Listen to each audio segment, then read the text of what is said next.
नदी के किनारे एक पुराने पेड़ की खोखल में रानो चिड़िया का कमजोर घोंसला। बाहर धुंधली सफेदी छाई हुई थी। जंगल में सर्दी अपने वक्त से पहले आ गई थी।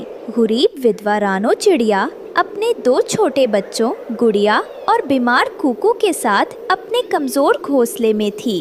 अम्मा, बहुत बहुत ठंड लग रही है। कुकू, तुम मेरी तरफ हो जाओ। अम्मा देखो ना, बाहर हवा कितनी तेज चल रही है। नहीं मेरी जान, कुछ नहीं होगा। अम्मा तुम्हें गर्मी दे रही है, तुम बस आंखें बंद कर लो। सुबह का घना कोहरा रानो चिड़िया कालू कौवे के मजबूत घोंसले के किनारे बैठी हुई थी। सुबह हुई लेकिन सूरज नहीं निकला। रानो बच्चों के लिए दाने और गर्मी के लिए सूखी लकड़ी ढूंढने निकली। उसे कहीं कुछ नहीं मिला तो वो मदद के लिए कालू कौवे और गोरी कौवे के पास पहुंची।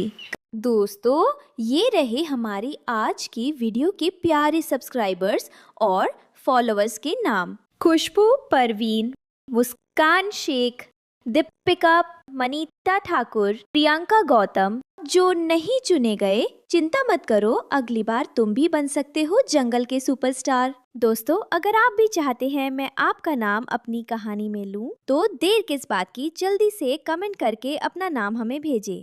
कालू भाई, गोरी बहन, घोंसले में खाने को दाना नहीं है। बच्चे भूख और ठंड से बेहाल हैं। मेरा कुकू बहुत बीमार है।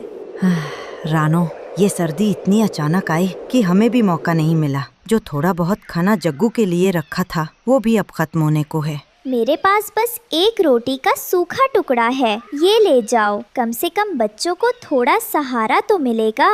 रानो अपने घोंसले पहुंची तो कुकू ठंड से बेसुध हो रहा था और उसे तेज बुखार था। रानो फिर मदद की तलाश में निकली और हरिया तोते के घर हांफते हुए पहुंची। हरिया भाई, मेरा कुकू वो ठंड से मर रहा है। आग जलाने के लिए कुछ। रानो बहन, हम खुद बड़ी मुसीबत में हैं। हमारा मिट्ठू भी रात से बेसुध है। तभी बंटी कबूतर भी वहां आ पहुंचता है। रानो, हरिया भाई, कुछ सोचना होगा। मेरा बेटा बिट्टू भी ठंड से नीला पड़ गया है। हम सब बेबस हैं। हरिया भैया, लगता है ये बर्फीला तूफान हम सबके बच्चों के लिए बहुत खतरनाक है। रानो को एहसास हुआ कि ये पूरे जंगल के बच्चों की कहानी है। फिर सब पक्षी उल्लू बाबा की खोखल में जमा हुए थे। उन्होंने उल्लू बाबा को अपनी सारी परेशानी बताई। उन्होंने बताया कि ये 10 साला तूफान है और बचने का एक ही तरीका है, गर्मी। लेकिन उन्होंने एक और बुरी खबर दी। बाबा, हमारे बच्चे मर रहे हैं। इस सर्दी से बचने का कोई उपाय बताइए। ये कोई मामूली सर्दी नहीं है रानो, और मैंने आज सुबह उस मनहूस शिकारी चील को नदी के उस पार काली पहाड़ी पर मंडराते देखा है। उल्लू बाबा ने सबको फौरन अपने घोंसलों में लौटकर छुप जाने की चेतावनी दी। रानो अपने घोंसले से बाहर हो रहे हमले को देख रही थी। सारे पंछी डर के मारे लौट गए और फिर वही हुआ जिसका डर था।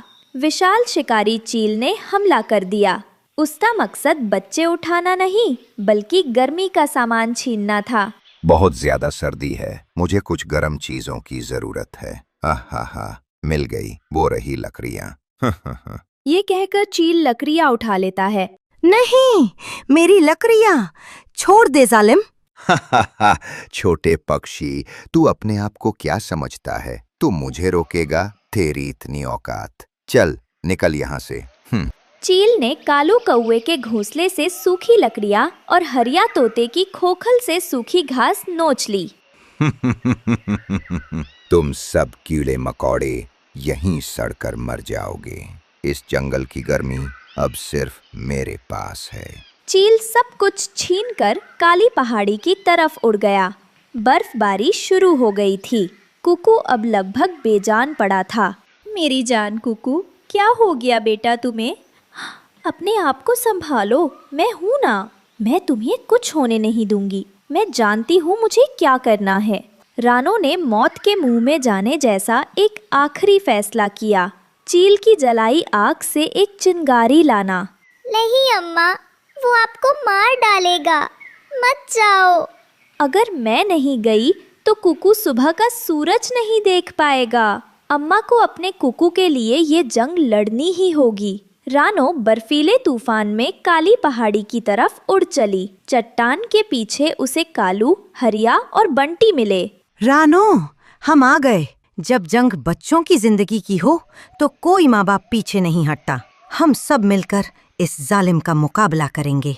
हाँ कालू भाई, आपने सही कहा। मैं अपने बेटे कुकू को इस तरह मरता हुआ नहीं देख सकती। उसके लिए मैं अपनी जान भी दे सकती हूँ। काली पहाड़ी पर चील के घोंसले के पास की जगह पर कालू, हरिया और बंटी तीनों चील से लड़ रहे थे। ओ दुष्ट चील, हम तुझे छोड़ेंगे नहीं। हम तुझे अपने बच्चों की जिंदगी के साथ खेलने नहीं देंगे। तीनों पंछी जोर से चीखते हुए चील पर हमला कर देते हैं और आसमान में भयानक जंग छिड़ जाती है। उनका मकसद चील का ध्यान भटकाना था। रानो, जाओ, फौरन जाओ, हम इसे रोके रखेंगे। चील का ध्यान भटका तो रानो तेजी से उड़ी। उसने चील के घोंसले से एक सुलगती हुई लकड़ी उठाई और अपनी जिंदगी की सबसे तेज उड़ान भरते हुए वापस घोंसले की तरफ चली गई। रानो घोंसले पहुंची और सुलगता हुआ लकड़ी का टुकड़ा सूखे पत्तों पर फेंक दिया, जिससे आग जल उठी और हल्की गर्मी फैल गई। मेरे बच्चों, देखो, तुम्हारी मम्मा तुम्हारे लिए लकड़ी ले आई है। अब तुम्हें सर्दी नहीं लगेगी। मेरे बच्चे, कुकू तू ठीक हो जाएगा। तभी गुड़िया चिड़िया अपनी माँ को बताती है, अम्मा, जब आप गई थी उसके थोड़ी देर बाद कुकू ने हिलना बंद कर दिया था। लेकिन रानो की खुशी गम में बदल गई। रानो चिड़िया पागलों की तरह कुकू को सीने से लगाकर रोते हुए बोलती है, नहीं नहीं, ऐसा नहीं हो सकता। मैंने तुमसे कहा था ना, मैं आऊंगी। मैं आ गई कुकू। सुबह हुई। तूफान थम चुका था। जख्मी पंछी रानो के घोंसले तक आए। रानो बहन, कुकू का सुनकर हमें बहुत अफसोस हुआ, लेकिन आपकी मेहनत बर्बाद नहीं जाएगी। आपकी इस कुर्बानी से बाकी पक्षियों के बच्चों की जान बच जाएगी। उनकी लाई हुई आग से उनके बच्चे मिट्ठू और बिट्टू तो बच गए थे, पर कुकू नहीं। उसने अपने बेटे को आखिरी बार देखा। उसकी आंखों से आंसू नहीं निकल रहे थे और नदी के किनारे उसी बर्फ में सभी पंछियों ने मिलकर कुकू को दफना दिया। सुबह का समय था। पानी की ठंडी बयार बह रही थी। उसी किनारे पर रानो चिड़िया ने छोटी सी जमीन चुनी थी, जहां उसने फूल गोभी बोने की तैयारी की। उसके साथ उसके दोनों बच्चे भी थे। देखो बच्चों, यही हमारी जमीन है। यही हम फूल गोभी बोएंगे। नदी का पानी पास में है। मिट्टी भी गीली और उपजाऊ है। वाह माँ, कितना अच्छा है ये खेत। हाँ माँ, और जब बड़ी बड़ी गोभियाँ निकलेंगी तो मैं उन पर बैठकर झूला झूलूंगा। अरे पगले, गोभी झूला नहीं होती। हाँ, ये हमारा खाना है, हमारा सहारा है। मेहनत करोगे तभी मीठा फल मिलेगा। जंगल में धीरे धीरे सूखे की आहट सुनाई देने लगी थी। कई दिनों से बारिश नहीं हुई थी। रानो चिड़िया को अपने बच्चों और आने वाले दिनों की चिंता सताने लगी। अगर वक्त पर बारिश ना हुई तो जंगल में खाने की कमी हो जाएगी। मुझे अपनी फूल गोभी की खेती पर पूरा भरोसा है। यही बुरे वक्त में हमारा सहारा बनेगी। रानो जानती थी कि इतनी बड़ी जमीन पर अकेले खेती करना आसान नहीं है। उसे दोस्तों की मदद चाहिए थी। इसलिए वो अपने सबसे करीबी दोस्तों के घर जाने का फैसला करती है। रानो सबसे पहले कबूतर के घर पहुंची। कबूतर घर के बाहर डाल पर बैठा था। भाई कबूतर, नमस्ते।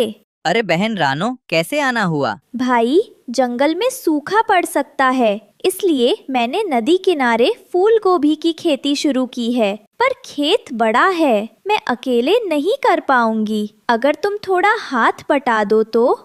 अरे बहन, मैं तो अभी अपने घर का काम संभाल रहा हूँ। मेरे छोटे छोटे बच्चे हैं, उन्हें दाना जुटाना पड़ता है। खेती का काम मेरे बस का नहीं है। ठीक है भाई, जैसे तुम्हें ठीक लगे। फिर रानो गोरैया के घर पहुँची। गोरैया अपने बच्चों को चहचहाते हुए दाना खिला रही थी। बहन गोरैया, कैसी हो? अरे रानो, मैं तो ठीक हूँ, तुम सुनाओ। बहन, मैंने फूल गोभी बोई है, पर खेत बड़ा है और अकेले मुझसे नहीं होगा। अगर तुम थोड़ी मदद कर दो तो। अरे बहन, मेरे तो हाथ पांव पहले से ही व्यस्त हैं। सुबह से दाना ढूंढो, फिर बच्चों को खिलाओ, फिर घोंसले की मरम्मत करो। मेरे पास तो खेती के लिए वक्त ही नहीं है। अच्छा, कोई बात नहीं बहन। थोड़ी उम्मीद लेकर रानो टुकटुकी चिड़िया के घर पहुंची। टुकटुकी बहन, खेती का काम संभालना आसान नहीं, पर अगर तुम साथ दो तो।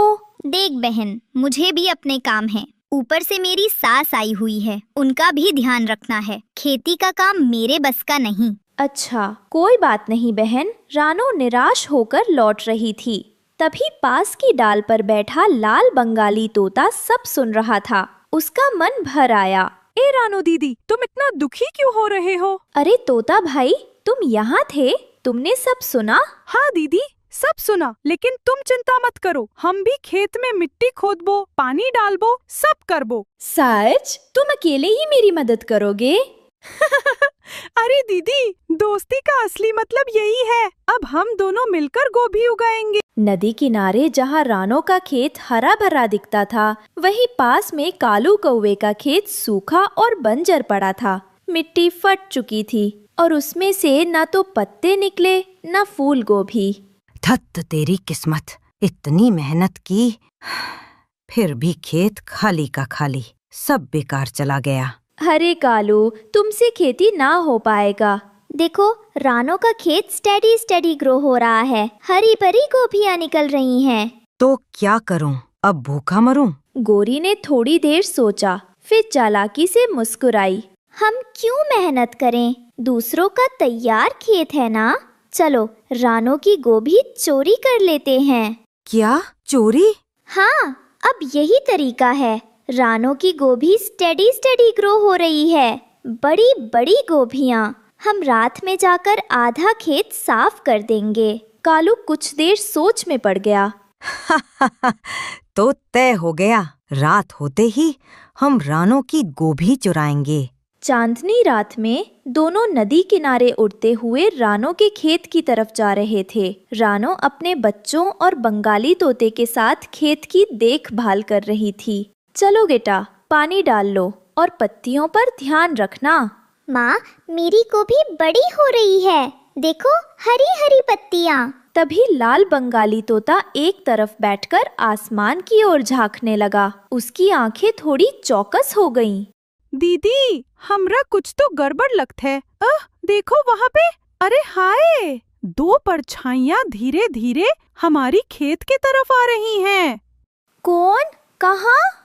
दीदी, वही कालू कौवा और गोरी। देखो देखो, धीरे धीरे हमारी गोभी के पास आ रहे हैं।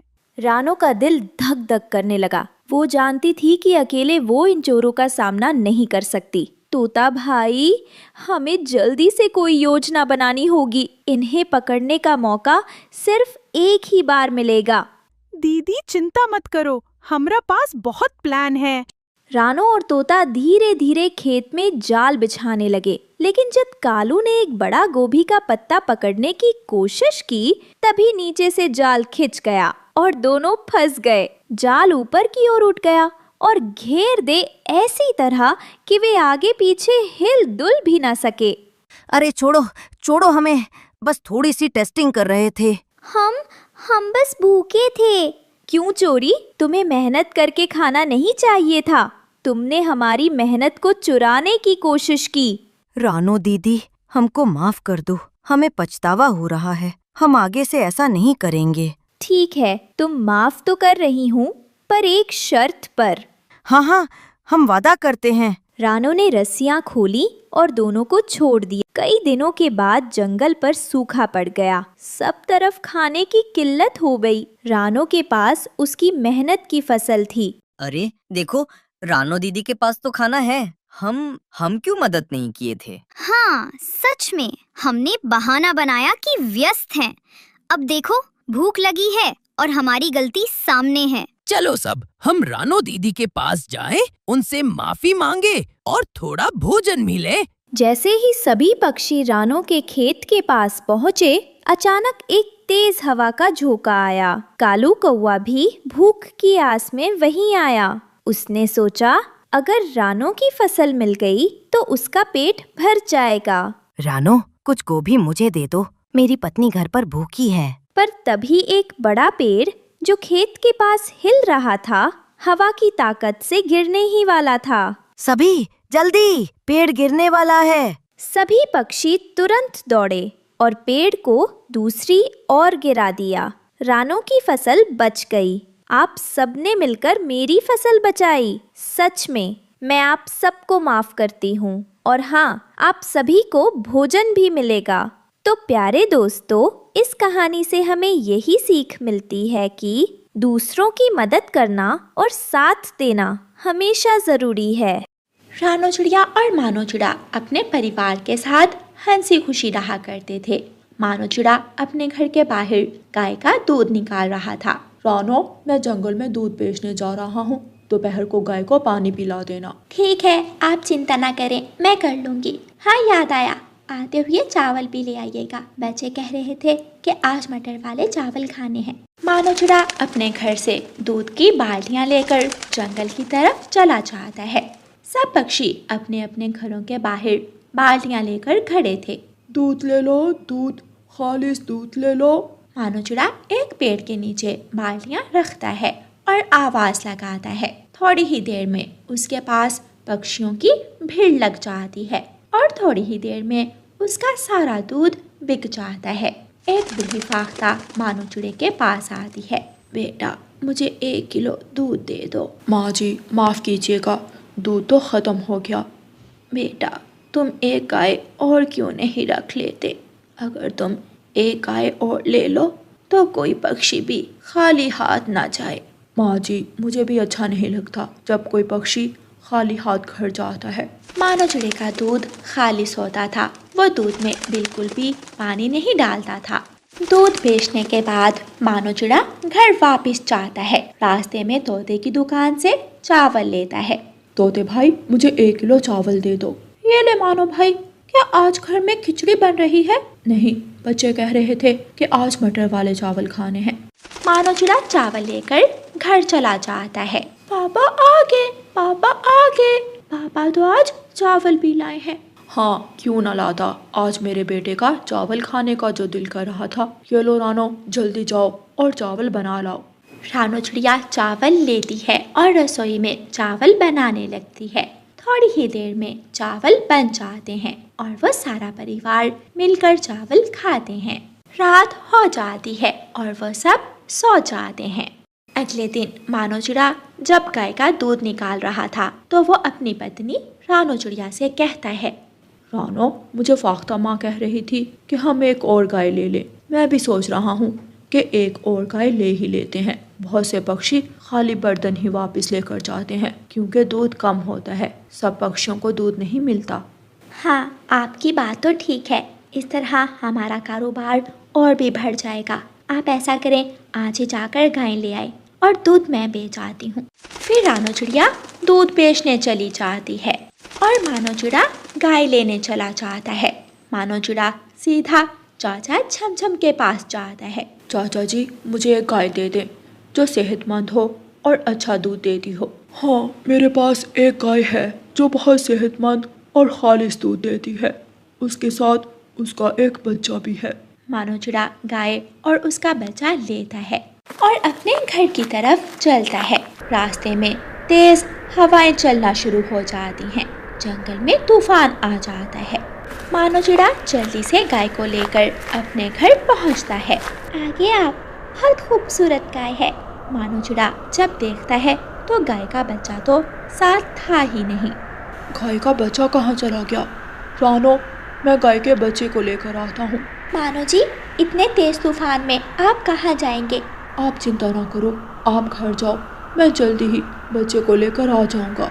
मानो चिड़ा जल्दी से उड़ता है और जंगल की तरफ निकल जाता है। घने जंगल में गाय का वो बच्चा एक बड़ी गाय के साथ खड़ा हुआ था। मानो चिड़ा उसके पास जाता है। गाय, क्या तुम भी इस बच्चे की तरह जंगल में गुम गई हो? तुमने इस बच्चे की हिफाजत की, मैं तुम्हारी करूँगा। मानो चिड़ा गाय के बच्चे के साथ उस बड़ी गाय को भी घर ले जाता है। ये क्या, आप तो बच्चे को लेने गए थे और ये बड़ी गाय आपको कहाँ से मिली? फिर मानो चिड़ा रानो चिड़िया को सारी बात बताता है और वो उस बड़ी गाय को छपड़े के नीचे बांधकर घर के अंदर चले जाते हैं। अगली सुबह जब मानो चिड़ा गाय का दूध निकालता है तो दूध पहले से ज्यादा होता है। वो सब खुश हो जाते हैं। जब वो तीसरी गाय का दूध निकालने लगता है तो दूध अपने आप निकलने लगता है और बाल्टी भर जाती है। मानो चिड़ा ये देखकर हैरान हो जाता है। वो दूसरी बाल्टी रखता है, वो भी भर जाती है। रुक जा। मानो चिड़े के ऐसा कहते ही दूध आना बंद हो जाता है। मानो जी, मुझे ये कोई जादुई गाय लगती है। हाँ, मैं एक जादुई गाय हूँ। मैं हमेशा सिर्फ उन्हीं पक्षियों को मिलती हूँ जो ईमानदार, सच्चे और मेहनत से काम करने वाले हों। मैं आपको वो सब दूंगी जो आप मुझसे मांगोगे, धन दौलत, पैसा, फल, सब कुछ। कालू कौवा दूध लेने आया हुआ था। वो पेड़ के पीछे खड़ा ये सब देख रहा था। वो दूध लिए बिना ही अपने घर की तरफ वापस चला जाता है। कालू जी, आप दूध नहीं लाए। कालू कौवा गोरी को सारी बात बताता है। कालू जी, आज रात हम उस गाय के पास जाएंगे और उसे ढेर सारा सोना लेकर आएंगे। रात हो जाती है। कालू कौवा और गोरी कौवी अपने घर से निकलते हैं और रानो चिड़िया के घर की तरफ जाते हैं। कौवे गाय के पास जाकर गाय से कहते हैं, गाय गाय, मैं सागर वाले जंगल से आई हूँ। वहाँ के पक्षी बहुत भूखे हैं। क्या आप मुझे उन पक्षियों के लिए थोड़े से फल दे देंगी ताकि मैं उन्हें जाकर खिला सकूँ? हाँ हाँ, ज़रूर। मैं हर गरीब की मदद करती हूँ। गाय के मुंह से तेज रोशनी निकलती है और ढेर सारा फल कौवों को दे देती है। कौवे ढेर सारा फल देखकर खुश हो जाते हैं। गोरी, जल्दी से सोना भी मांग लो, फिर हम अमीर हो जाएंगे। हाँ हाँ कालू जी, मैं अभी मांगती हूँ। गाय गाय, मुझे ढेर सारा सोना भी दे दो। मुझे सोने के गहने, हार और बालियाँ बहुत पसंद हैं। लालच करने वाले पक्षियों को मैं सजा देती हूँ। भाग जाओ यहाँ से। मोटी गाय, दे दे थोड़ा सोना। तुम्हारा क्या चाहता है? गोरी, ये ऐसे नहीं मानेगी। कालू पास पड़ी लाठी उठाकर गाय के जोर से मारता है। गाय को गुस्सा आ जाता है और वो दोनों कौवों को पेड़ से बांध देती है और लाठी से उनकी खूब पिटाई करती है। बचाओ बचाओ बचाओ बचाओ। गोरी और कालू की आवाजें सुनकर मानो चिड़ा और रानो चिड़िया घर से बाहर आते हैं। गोरी और कालू, तुम यहाँ क्या करने आए हो? मानो और रानो चिड़िया सब समझ जाते हैं। गोरी और कालू, तुम कभी नहीं सुधरोगे। अब लटके रहो यहाँ। रानो, बस एक बार हमारी जान बचा दो। आइंदा हम कभी भी ऐसा नहीं करेंगे। गाय, इन्हें माफ कर दो। ये दोनों आइंदा ऐसा नहीं करेंगे। फिर गोरी और कालू वहाँ से गाय गाय करते हुए भाग जाते हैं। प्यारे दोस्तों, इस कहानी को लाइक, अपने दोस्तों के साथ शेयर और चैनल को सब्सक्राइब करना बिल्कुल मत भूलना। आपका धन्यवाद। एक सुंदर से हरे भरे खेत के बीच एक छोटे से मटर के खेत में रानो चिड़िया अपने 2 बच्चों गुड़िया और कुकू के साथ रहती थी। उनका प्यारा मटर का घर मटर के दानों से बना था। हर सुबह रानो चिड़िया अपने बच्चों को खेत की देखभाल करना सिखाती। देखो मेरे प्यारे बच्चों, ये छोटा सा खेत हमारा संसार है। ये मटर की बेलें सिर्फ हरी पत्तियां नहीं है, बल्कि हमारी मेहनत और उम्मीदें भी हैं। अगर हम प्यार से इनकी देखभाल करेंगे तो ये हमें मीठे मीठे दाने देंगे और जब हम उन दानों को अपने दोस्तों के साथ बांटेंगे तभी हमें असली खुशी मिलेगी मेरे बच्चों। ये सब सुनकर गुड़िया चिड़िया और कुकू चिड़ी की आंखें चमक उठती हैं। वो बहुत ही भोलेपन से अपनी माँ से पूछते हैं, मम्मा, ये मटर के खेत जब बड़े हो जाएंगे और जब हमें इनमें से मटर तोड़नी होगी तो क्या हम इन मटर के दानों को अपने दोस्तों के साथ भी बांट सकते हैं? हाँ मेरे बच्चों, आखिर हम इतनी सारी मटर अकेले थोड़ी ना खा पाएंगे, इसलिए हम अपने दोस्तों के साथ भी बांट सकते हैं। मम्मा, मैं सबसे मीठे मटर के दाने चुनूंगी और अपनी गुड़िया जैसी सहेलियों को खिलाऊंगी। वो सब कहेंगी कि गुड़िया के खेत के मटर तो सबसे मीठे हैं। और मम्मा, मैं तो सबसे पहले तोता अंकल को दूंगा। तोता अंकल हमेशा कहते हैं कि कुकू बड़ा होकर बहादुर बनेगा। मैं चाहता हूँ कि वो खुश हो जाए। वाह मेरे बच्चों, यही तो मैंने तुम दोनों को सिखाया है। खुशियाँ सिर्फ अपने लिए नहीं बल्कि दूसरों के लिए भी होना चाहिए। ये सब सुनकर गुड़िया और कुकू खुशी से उछलने लगते हैं। माँ चिड़िया उन्हें देखकर बहुत खुश हो जाती है। रानो चिड़िया की यही जिंदगी थी। उसका संसार उसके मटर के खेत और उसके बच्चों में बसता। ऐसे ही एक सुबह रानो चिड़िया ने अपने बच्चों के साथ काम शुरू किया। मिट्टी को कुरेदा, बीज बोए और आसमान की ओर देखा। धरती माँ, आप अपने आंचल में इन बीजों को संभाल लेना और आसमान भैया अपनी ठंडी बूंदें भेज देना। हर छोटा दाना खुशियों की मिठास लेकर लौटेगा। ऐसे ही दिन बीतते गए लेकिन बारिश ही नहीं हुई। खेत की मिट्टी सूखने लगी, मटर के पौधे मुरझाने लगे। रानो चिड़िया को चिंता होने लगी। मम्मा, मटर क्यों नहीं उग रहे? क्या हमारी मेहनत बेकार चली जाएगी मम्मा जी? मम्मा, क्या बादल हमसे नाराज हो गया है? क्या उन्होंने हमें भुला दिया है? अगर बारिश नहीं हुई तो हमारा मटर का घर तो टूट जाएगा मम्मा। रानो चिड़िया बहुत परेशान थी, लेकिन वो अपने बच्चों को समझाते हुए कहती है, नहीं मेरे बच्चों, मेहनत कभी बेकार नहीं जाती। लेकिन शायद इस बार हम खुद जाकर बादलों से बात करेंगे। अगर दिल सच्चा हो तो आसमान भी सुन लेता है। और फिर रानो चिड़िया ने अपने दोनों बच्चों को पेड़ की छांव में बैठाया और आसमान की ओर उड़ चली। बहुत ऊपर जाकर एक गोल मटोल सफेद बादल दिखा, बबलू बादल। रानो चिड़िया उड़ते उड़ते थक चुकी थी। कृपया मेरी गुहार सुनो, मैं रानो हूँ, वही जो छोटे से मटर के खेत में रहती है। अरे रानो, तुम यहाँ इतनी ऊंचाई पर? बताओ बहना, इतनी दूर उड़कर क्यों आई हो? भैया, मेरे बच्चों ने अपनी नन्ही नन्ही चोंच और नन्हे नन्हे परों से बीज बोए हैं। दिन रात मेहनत की है, लेकिन बारिश ही नहीं हो रही। मिट्टी सूख गई है, उनके छोटे छोटे दिल टूट रहे हैं। बादल भैया, क्या तुम थोड़ी बारिश कर सकते हो ताकि उनकी मेहनत रंग ले आए?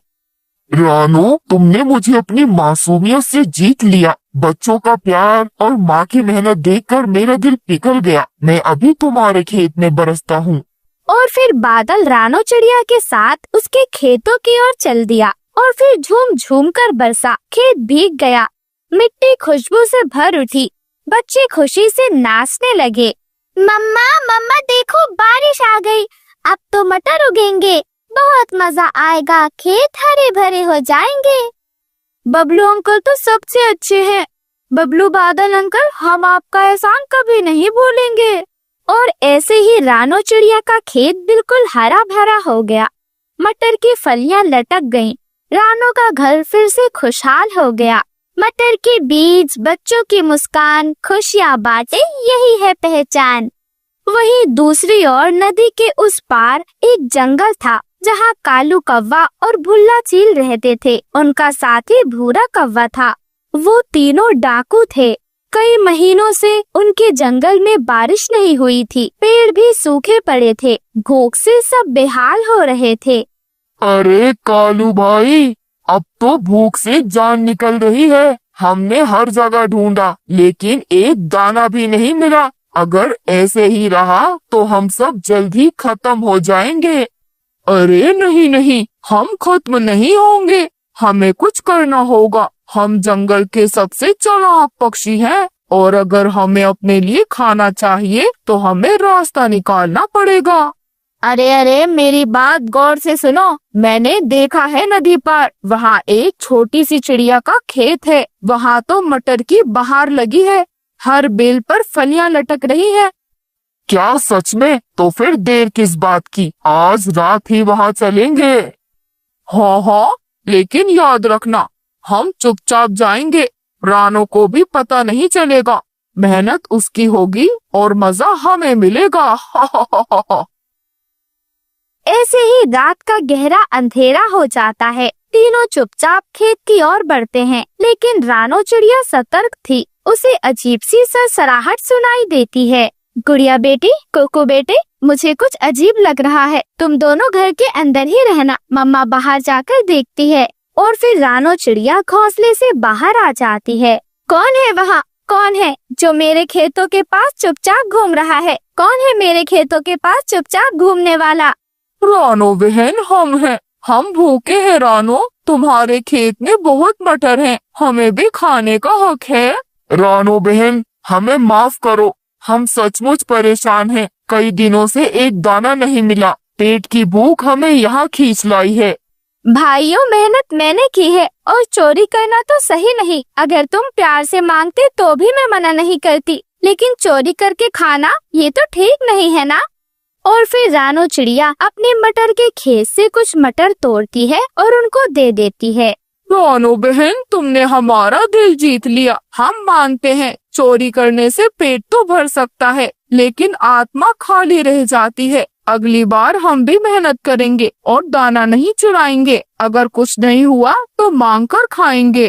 उस दिन रानो और नदी पार के पक्षियों में दोस्ती गहरी हो गई। जब भी मटर उगते रानो चिड़िया सबको बुलाती, और जब जंगल में फल लगते कालू कौवा, भुल्ला चील और भूरा कौवा वो रानो चिड़िया और उसके बच्चों को दावत पर बुलाता और मीठे मीठे फल खिलाता। मम्मा, ये मटर का घर सिर्फ हमारा नहीं बल्कि हम सबका है। हम सब दोस्त है ना? मम्मा, दोस्ती ही सबसे बड़ी दौलत है।